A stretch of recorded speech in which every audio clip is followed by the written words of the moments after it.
各位看官，您可曾听说这世上有这等奇人？所谓踏破铁鞋无觅处，得来全不费工夫。今日我要讲述的，正是一位命运多舛、时来运转的传奇人物。话说这么一位仁兄，平日里尘世间摸爬滚打，步步坎坷，贫困潦倒至极，苦不堪言。不过您要是以为他的故事就此黯淡，那就错了。这世间的事啊，偏是这般离奇。就在他几乎要对生活绝望之时，忽如一夜春风来，在那遥远的连梦都不敢梦的地方，竟让他撞上了大运，横财就手，一跃而成巨富。这等奇遇，真是闻所未闻，见所未见。您道是何故？常言道，命里有时终须有，命里无时莫强求。这位兄台，怕是生辰八字里头暗藏了那财星高照的玄机。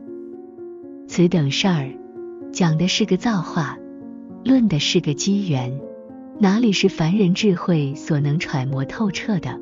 接下来的故事是如何峰回路转，让人拍案惊奇。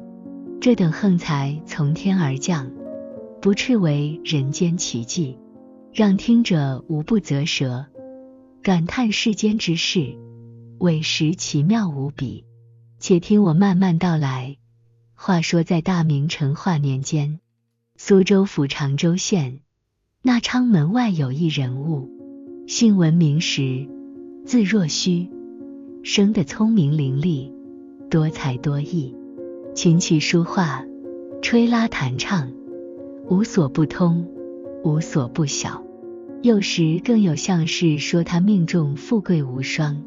他也是自恃才高，不急于营生，只图享受。祖上留下的千金家产渐渐被坐吃山空。后来呢，这位文公子眼见家中金银渐少，瞧见旁人做生意赚得盆满钵满，心里头痒痒的，也想下海捞金。翌日听得人言，京城扇子走俏，便与一好友合计，制备些扇子，上好的金面扇子，能求得如沈石田、文衡山、祝枝山等名家题诗作画的，那就能值几十银钱。中当的，找些能仿冒的手艺人，学着名家笔记，也能糊弄人，赚点小钱，这个他自己也能露两手。低档的就简单了，没金没画，也可便宜处理。于是乎收拾妥当，一行人北上京城，满心欢喜，等着发财。哪知天公不作美，京城那年夏天阴雨连绵，暑气全无，扇子生意迟不开张。好不容易到了秋天，天晴了，那些纨绔子弟想要买把苏州扇子摆谱，可一打开箱子，哎呀，我的妈呀，扇骨上的胶沫因潮气而粘在一起，成了个团结一致，硬是分开了，不是这边缺一块，就是那边沾一坨。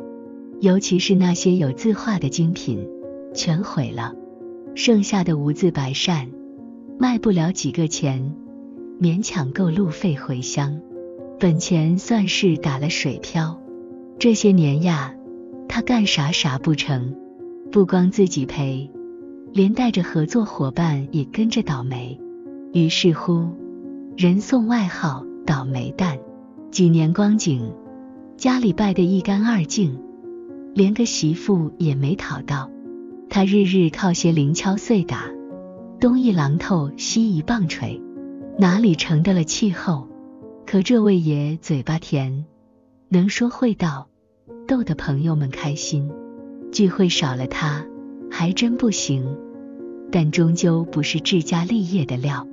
再加上他原先阔绰惯了，帮闲的圈子里吧，他又不太能融入，有人想介绍他去做私塾先生，可正经人家又嫌他不务正业，不上不下，两边不讨好。这一来二去，帮闲的、教书的见了他，都拿倒运二字打趣他，他也就这么尴尴尬尬的混着。话说一日，文若虚听说几位跑海经商的邻里伙伴打算合伙出海做买卖，领头的便是张大、李二、赵甲、钱乙等一干人马，合共40多条汉子。他心里盘算着，我这一身落魄，生计无着，不如跟着他们出海闯荡一番，见识海外风光，也算不白活一场。况且他们都是爽快人，断不会拒绝我，这样一来，我也就省得在家为柴米油盐犯愁，何乐而不为呢？正琢磨着，刚巧张大晃悠悠地过来了。这张大外号张识货，专做海外买卖，眼光独到，能辨其真，性情豪爽，又乐于助人，在乡里那是人人称颂。文若虚见了张大，便一股脑儿将自己的心思全盘托出。张大一听，连声说：妙极，妙极！咱们船上日子枯燥，若是有兄台相伴，谈天说地，那日子可就好过多了。我想兄弟们知道了，也必定欢喜。不过咱们此行都是带了货物，你却两手空空，这样跑一趟似乎不太划算。不如这样，我们哥几个凑点银子，帮你置办些东西带上，也算有个营生。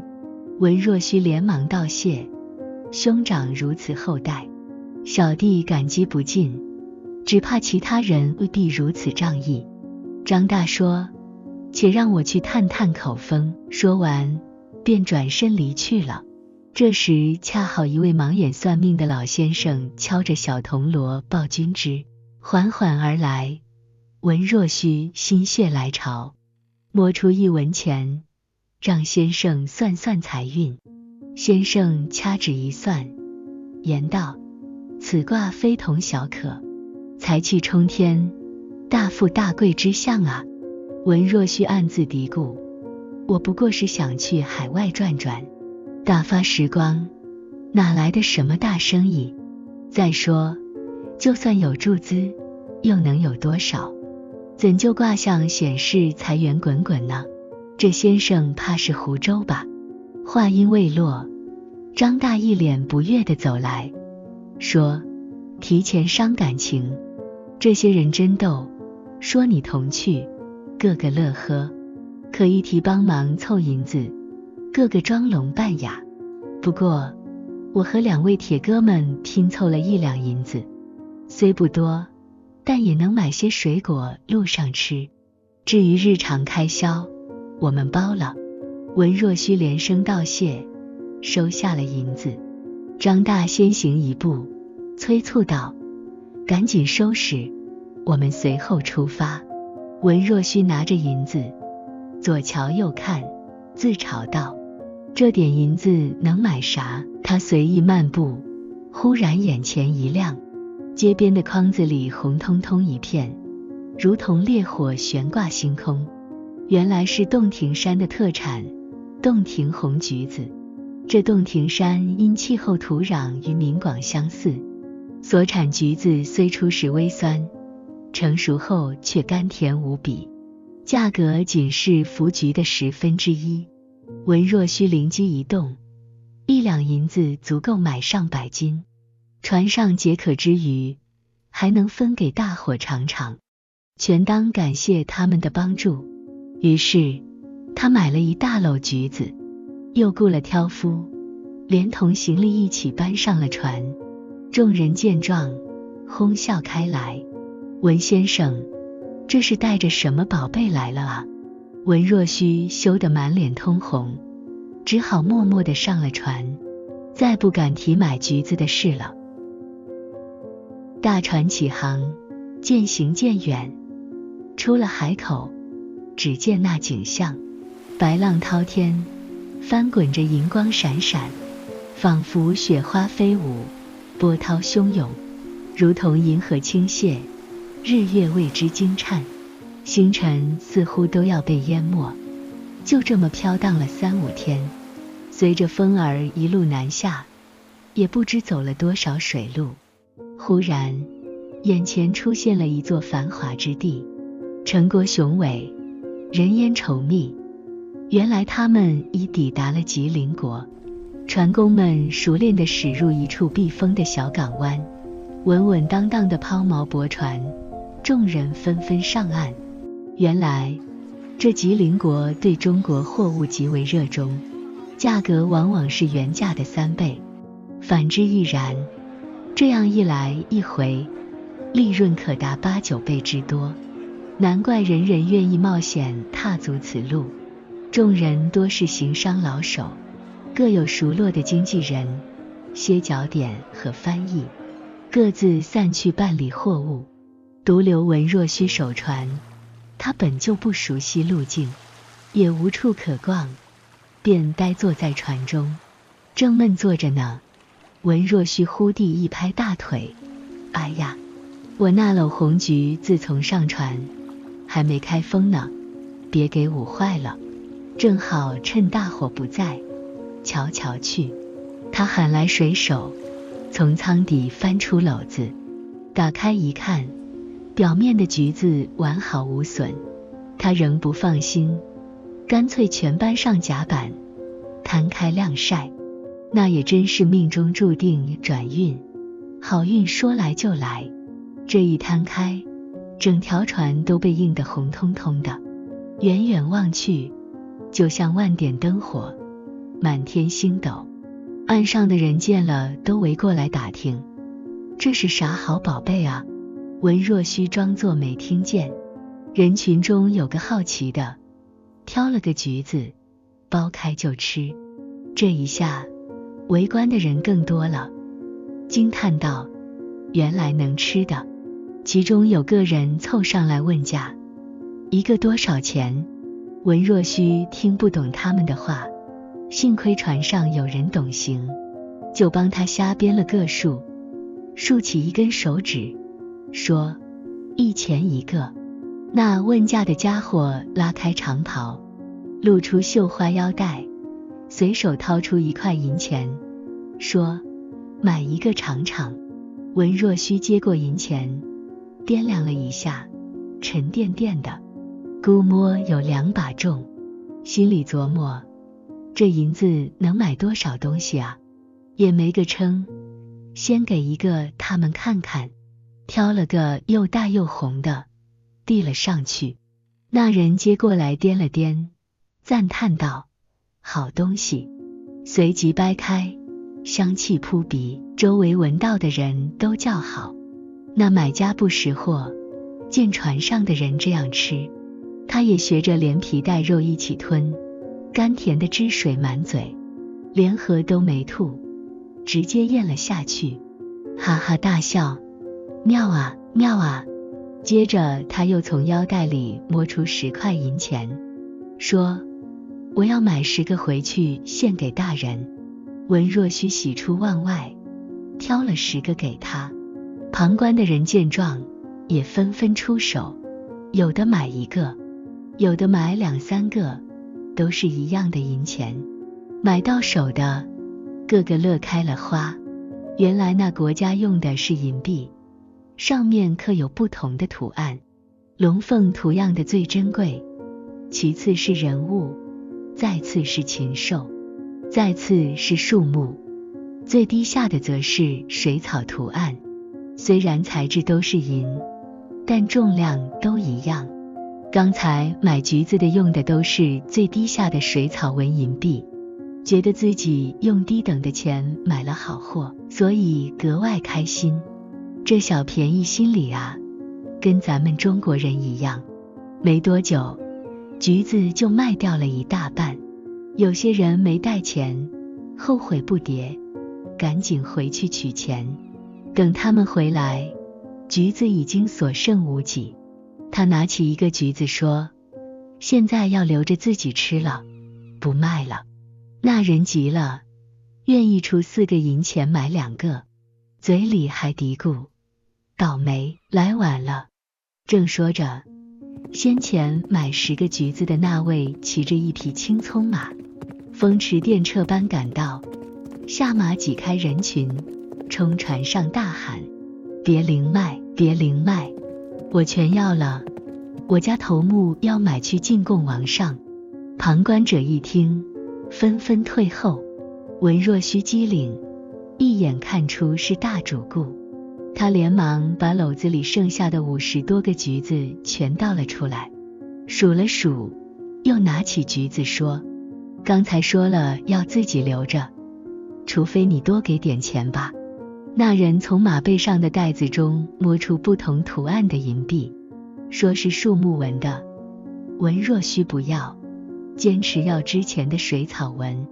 那人笑着又掏出1枚龙凤纹银币，文若虚仍不接受。那人又笑：这一个顶100个呢，你若不要，非要那些，真是傻瓜。你若都卖给我，我再多给你1个也无所谓。文若虚数了数，总共52个，硬生生要了对方156个水草纹银币。那人连竹篓也要了去，又扔下1枚银币作为绳索费，笑眯眯的一鞭子抽马离去。围观的人见没货了，也就散了。文若虚见人群散了，进仓里拿1个银币一称，足足有8钱7分重，其他几个也都一样。他数了数，总共1000个左右。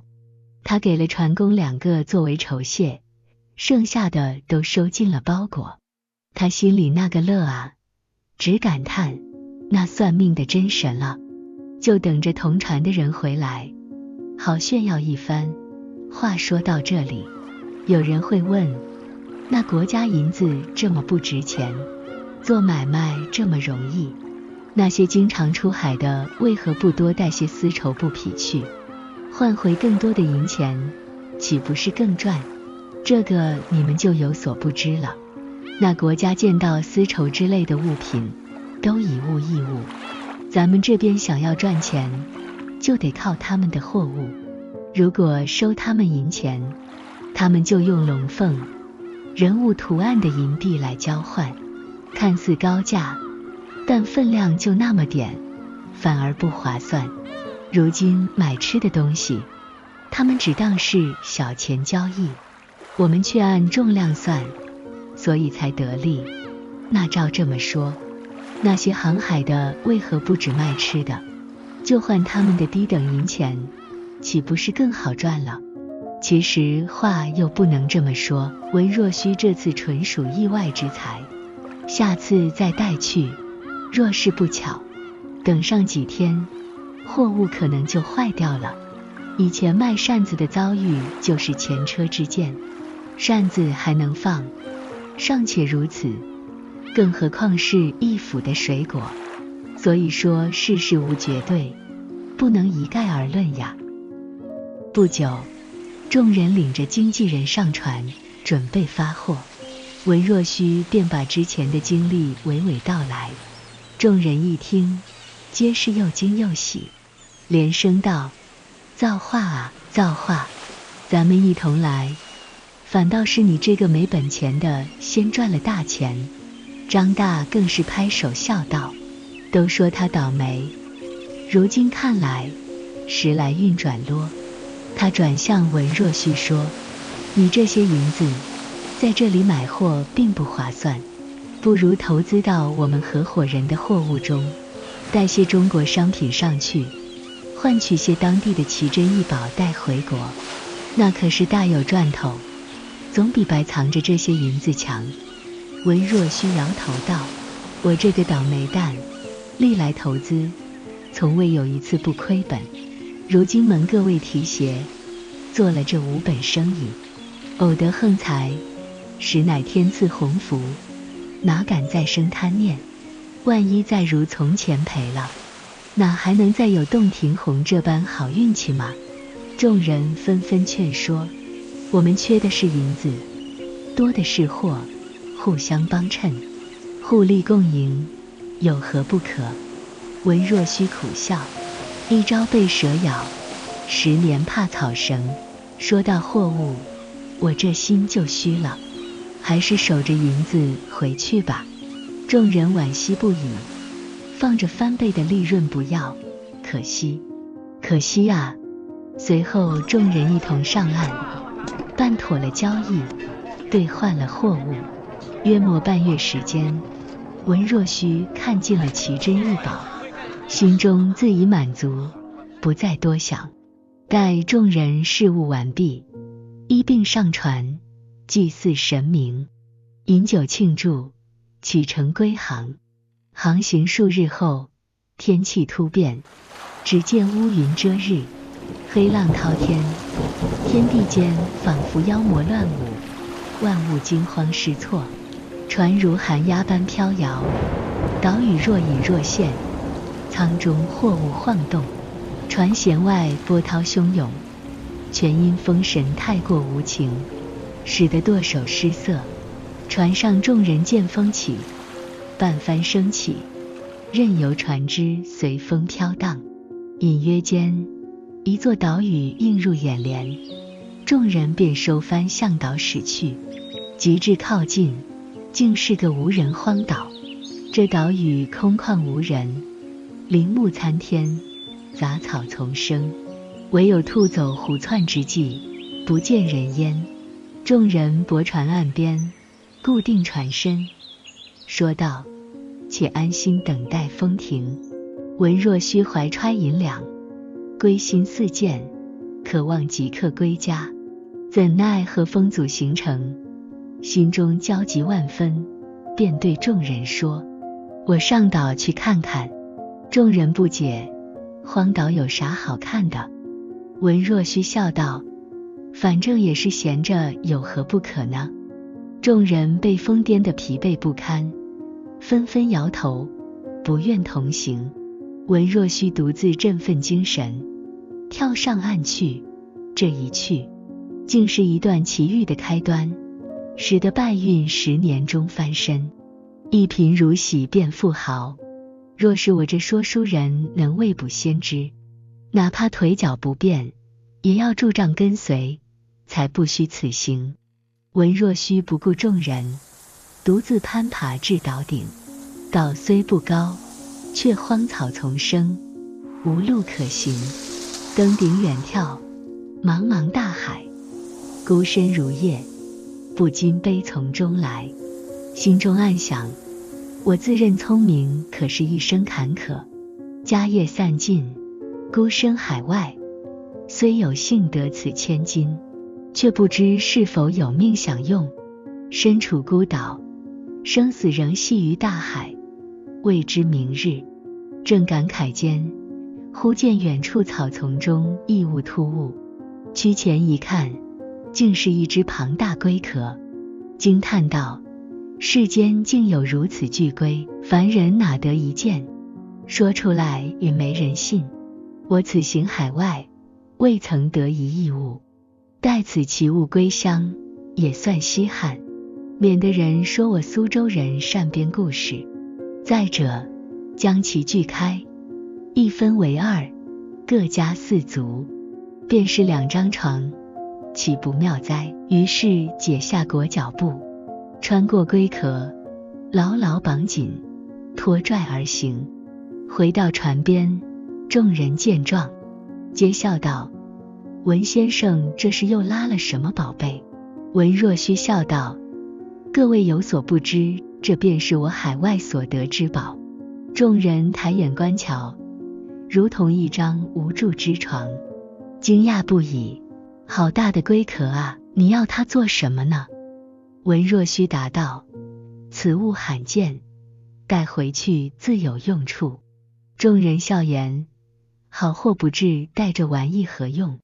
又有人打趣道：或许有用，如遇疑难杂症，可用它卜一卦，可惜太大了。另一人道：若是熬龟糕砸碎了，也能顶100个小龟壳。文若虚笑道：不管有用无用，图个稀奇，又不费钱，带回去就是。随即唤来水手，合力抬入舱中。舱外尚不显，入舱后更显庞大。若非海船，怎能容下此等庞然大物？众人一阵哄笑。戏言回家后就说文先生做了一笔大乌龟买卖。文若虚笑道：你们别笑，我自有用处，绝不是废物。任凭众人玩笑，文若虚心中自得其乐。他清洗龟壳内外，晾干后，将自己的财物悉数放入壳中，两端捆紧，全当一个大皮箱，自语道：这不就派上用场了吗？众人闻声大笑，赞道：好主意，好主意！文先生果然是聪明人。到了晚上，风平浪静，第2日便起航远行。未几日，又抵一地，正是繁华的福建地界。船一靠岸，那些关于迎接海客的小经济，如群蜂逐蜜，纷纷而至。这个说张家客栈服务周到，那个到李家酒楼饭菜香，拉拉扯扯，争执不休。船上众人择了个熟悉面孔的跟去，余者便各自散了。一行人来到一处波斯大商的店铺，入内坐定。那店家一听海客驾临，立时掏出银两，吩咐厨房备好宴席数10桌，一切打点妥当，这才悠悠走出。店主人是波斯人，姓氏奇特，姓玛瑙之马，名为马宝哈，专营与海客的珠宝贸易，家底深厚，难以计数。船上众人多是他的老客户，唯独文若虚是生面孔。抬眼细看，这位波斯商人在中国已久，衣着言行与汉人相差无几，唯独那剃眉剪须、深邃眼眸和高挺鼻梁，仍透着几分异国风情。主人与众人行礼，坐定后2杯茶毕，起身引众人至一大厅，但见酒宴齐备，布置得甚是讲究。原来海船一到，惯例便是主人先行宴请，而后才一买卖。主人手持精致的珐琅菊花盘盏，拱手道：请诸位出示货单，以便安排席位。各位看官，您可知这背后有何玄机？原来这波斯商人最重利益，依据货单上宝物的价值安排坐席，价值过万者自然坐首席，其余则按货值高低依次排坐，无论年纪大小、地位高低，皆是历来规矩。船上众人对彼此的货物贵贱多寡，也都心知肚明，纷纷领了酒杯，各自找位置坐下。唯独文若虚一人呆立当场。主人见状道：这位新朋友未曾谋面，怕是出涉海外，货物不多吧？众人忙解围：这是咱们好友，随同游历海外，虽有银两，却不屑于买卖，今日只好委屈他坐末席了。文若虚面红耳赤，坐了末座，主人则侧坐一旁。席间，这个夸耀自己的猫眼时，那个展示祖母绿，互相较劲。文若虚愈发沉默，心下暗自懊恼，早该听他们的话，带上些货物。如今虽有数百银两，却无从开口。他又暗自叹息：我原本身无分文，能有今日已属万幸，不该贪心不足，心中五味杂陈，喝酒也无甚兴致。众人却划拳行令，吃得杯盘狼藉。主人眼尖，看出文若虚心有不悦，不便直言，只需敬了几杯。宴毕，众人道：酒足饭饱，夜已深，回船休息，明日再谈买卖吧。遂告别主人而去。主人撤席，安寝。次日清晨，主人赶往海边，登船拜访诸客，一眼望见舱中那件庞大物件，惊讶不已，此为何人之宝物？昨晚宴上未曾提及，难道是不卖之物？众人皆笑，指文若虚，此乃无有文凶之物，又有人添油加醋，还是滞销货呢？主人望向文若虚，见他满脸通红，似乎带有怒气，责怪众人：我与各位相交多年，怎如此戏弄于我，使我怠慢了心友，令他屈居莫席，岂有此理？说罢，拉住文若虚，对众人道：发货之事稍缓，我要先带客上岸赔罪。众人不解，几个与文若虚亲近的，加上几个好事者，共10几人，跟去探个究竟。只见主人拉着文若虚，郑重其事地摆正交椅，不顾他人反应，直接让文若虚坐上了首位，说道：先前多有得罪，且请上座。文若虚心中疑惑，暗想：难不成这物件真是宝贝，让我撞上大运了？这时主人转身进了内堂，不一会儿又出来，招呼大伙回到原先的宴席处。只见又摆上了几桌酒宴，其中首桌更是布置的比之前还要讲究。主人对着文若虚一拱手，对众人说：这位兄台才是真该做头一席的贵客，你们这一船的货物加起来，也比不上他的宝贝，之前怠慢了，真是失礼，失礼。众人见状，又觉好笑又好奇，半信半疑地跟着坐下。酒过3巡，主人开口问道：敢问客官，刚才那宝物可愿意出手吗？文若虚机灵，随口应道：只要价钱合适，可有不卖之理？主人一听，喜出望外，笑得合不拢嘴，起身说：若真愿意，尽管开价，我绝不吝啬。文若虚心里没底，怕要少了吃亏，要多了丢脸，犹豫半天，脸红耳赤，说不出个数目。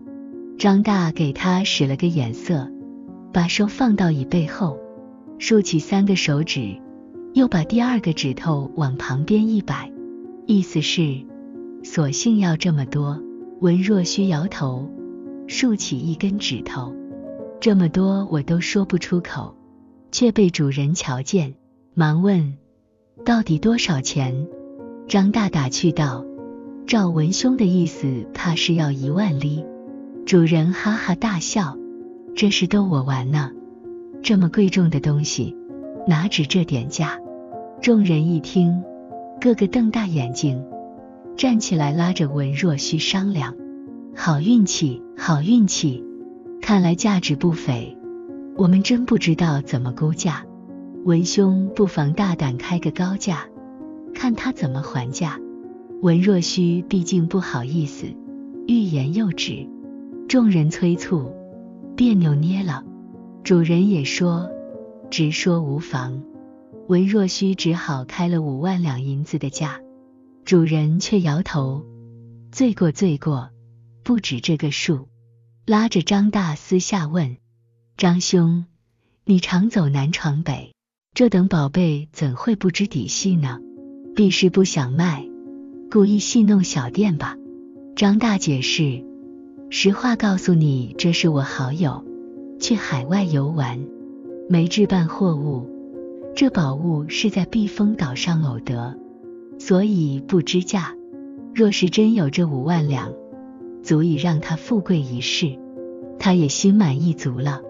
主人一听，这么说你做个担保，必有重谢，千万不可反悔。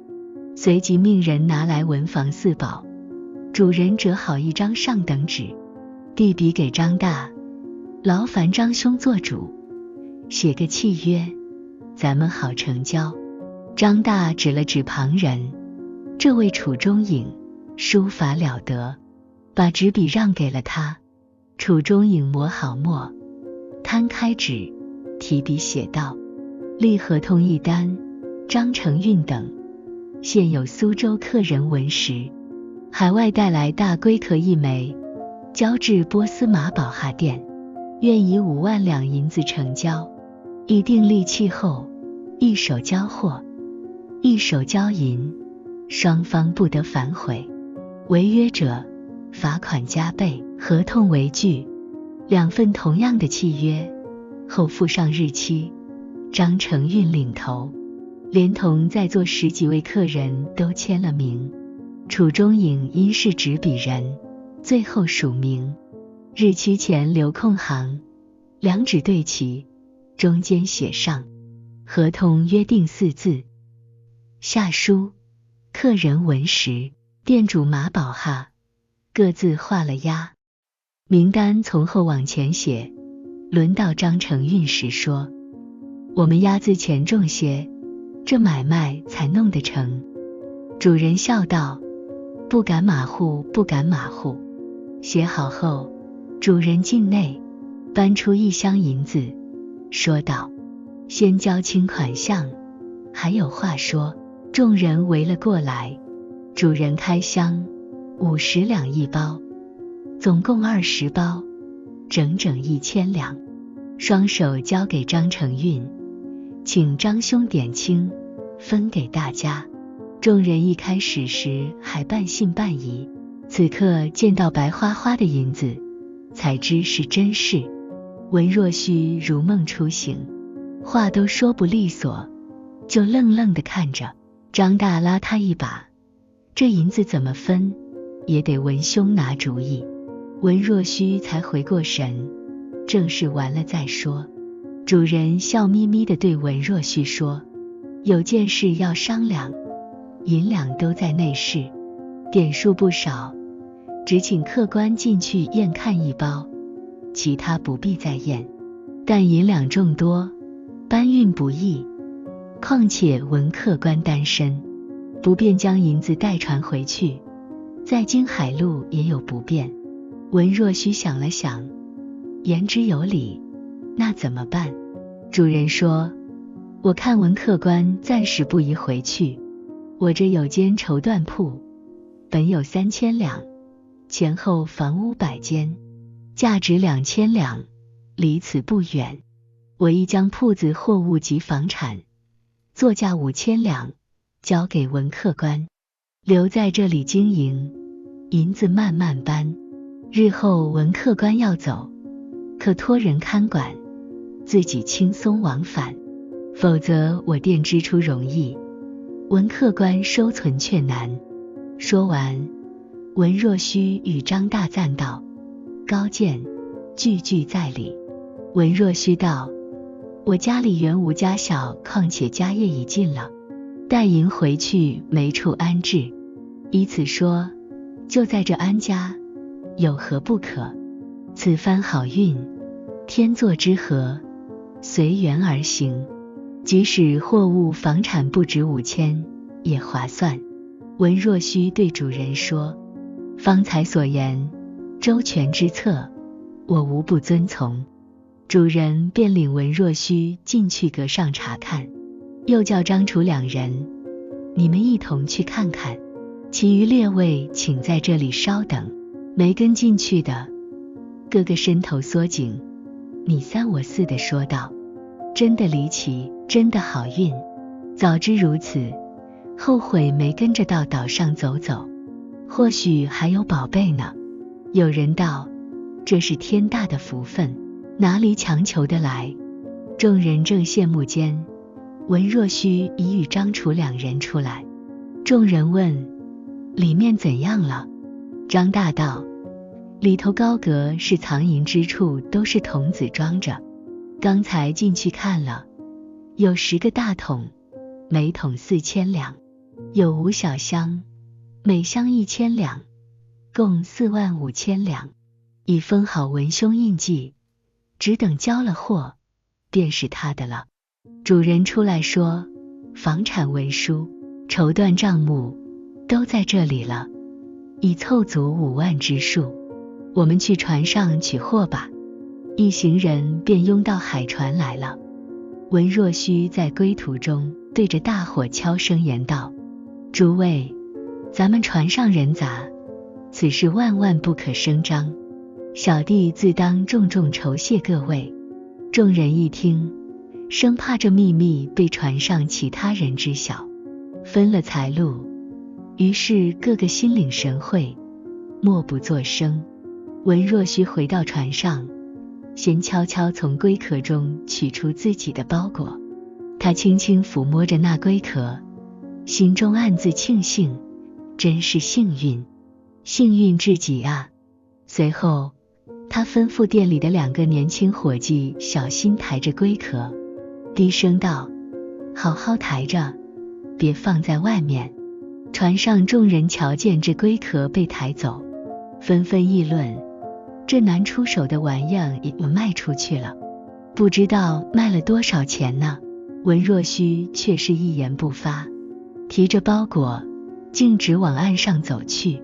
那些起初一同上岸的人又跟了过来，围着龟壳从头到尾细细打量，还往壳里探头探脑，东摸西摸，最后面面相觑，疑惑道：好在哪里？店主拉着这10几个伙伴回到店里，说道：走，咱们先去看看给文客官预备的房屋铺面。一行人来到闹市区，只见一座宏伟的宅院，门前是个宽敞的店铺，旁边一条小巷，穿过小巷，2扇大石板门映入眼帘，门内是开阔的天井，迎面一座大厅，厅上高悬一块匾额，上书来琛堂。堂旁还有2间厢房，里面摆满了装满绫罗绸缎的橱柜。后院房间众多，文若虚心中暗想，有此等居所，即便是王侯之府也不过如此了，更何况还有绸缎生意，财源不断，干脆就在这里安家，何须还念想着老家呢？他对店主说：真是好地方，只是我单身一人，还需寻些仆人帮忙才行。店主笑道：这有何难，一切包在我身上。文若虚满心欢喜，与众人回到店中，店主奉上茶水，说：文客官今晚不必回船上，就住在店铺里吧。仆人之事，店铺里现成就有，后续再慢慢招就是。客人们纷纷表示，买卖已成，无需多言，只是我们实在好奇，这龟壳有何妙处，竟值如此高价，还望店主解惑。文若虚连连点头。店主笑道：诸位海上行船多年，这都不识，难道没听说过龙有9子吗？其中一种叫驼龙，其皮可治骨，生传百里，故名驼骨。驼龙万年之后，便会蜕壳成龙。此壳有24类，对应天上24节气，每类中间节内藏有一颗大珠，若肋骨未全，龙则无法蜕变，壳中也无宝物，直到24类全部长成，节节珠满，才能蜕壳成龙。自然蜕下的壳，气象齐全，与那些因寿命未尽而被捕获的截然不同，因此异常珍贵。壳本身不值钱，但壳中的夜明珠却是无价之宝。今日得此奇遇，实属偶然。众人听了半信半疑。店主转身进屋，不多时笑着回来，从袖中掏出一个包裹，道：诸位请看。解开包裹，一团棉絮中藏着一颗寸许大的夜明珠，光芒耀眼，将珠置于黑漆盘中，置于暗处，只见珠子滚动不已，闪烁的光芒照亮了1尺方圆。众人见状，惊讶得目瞪口呆，舌头都忘了缩回去。店主转身向众人一一致谢，多亏各位成全，仅此一颗，回国就能卖出先前的价钱，其他都是诸位的功劳。众人心里虽惊，但话已出口，不好反悔。店主见众人面色微变，连忙收起夜明珠，又急忙进屋，叫人抬出一个缎箱，除了文若虚，每人赠送2匹缎子，对众人说道：劳烦各位拿去做几件道袍穿，全当小店心意。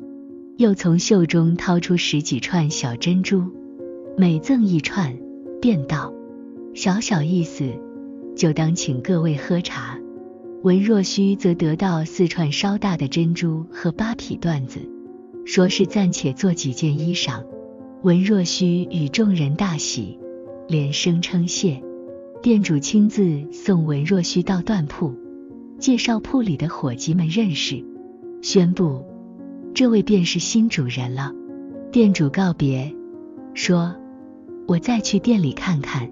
不久，一群脚夫扛着文若虚之前封存的货物而来，10童武侠都被送到了一个隐秘安全的卧室。文若虚对众人说：多亏各位帮忙，让我意外富贵，感激不尽。他回房将卖洞庭红得来的银钱倒出，每人赠10两，对张大吉先前资助他的2、3个人，则额外再赠10两，以表谢意。此时文若虚对这些银钱已不在意，众人却是欢天喜地，连声道谢。文若虚又拿出一些，对张大道：劳烦老兄将这些分给船上的同伴，每人1枚，全当小酌。小弟在此安顿下来，有了眉目，定会回乡。今日不能同行，就此别过。张大说：还有1000两用钱未分，如何是好？须得文兄来分，方能服众。文若虚一拍脑袋，差点忘了。众人商量一番，决定将100两分给船上众人，剩余900两就按现在人头分，另加2份，领头的张大与做记录的楚中颖额外多得1份。众人皆大欢喜，无人异议。有人嘀咕：可惜便宜了那个回回，文先生该找他要点补偿才对。文若虚笑道：不可贪心，我一个倒霉蛋，做生意只会亏本，如今好运降临，凭空得此横财，可见命中注定，人各有命，不可强求。若不是店主识货，这些宝贝也只当废物，多亏他指点迷津，怎能再去争执？众人皆道：文先生言之有理，心地忠厚，难怪会有此富贵。大家感激不尽，各自带着所得物品回船处理货物。从此文若虚在闽中成为巨甲，娶妻生子，家业兴旺。几年后，他才回苏州故地重游，探访旧友，旋即又离去。直至今日，其子孙繁盛，家道昌隆，不绝于世。正所谓运退黄金失色，时来顽铁生灰。莫与痴人说梦，思量海外寻归。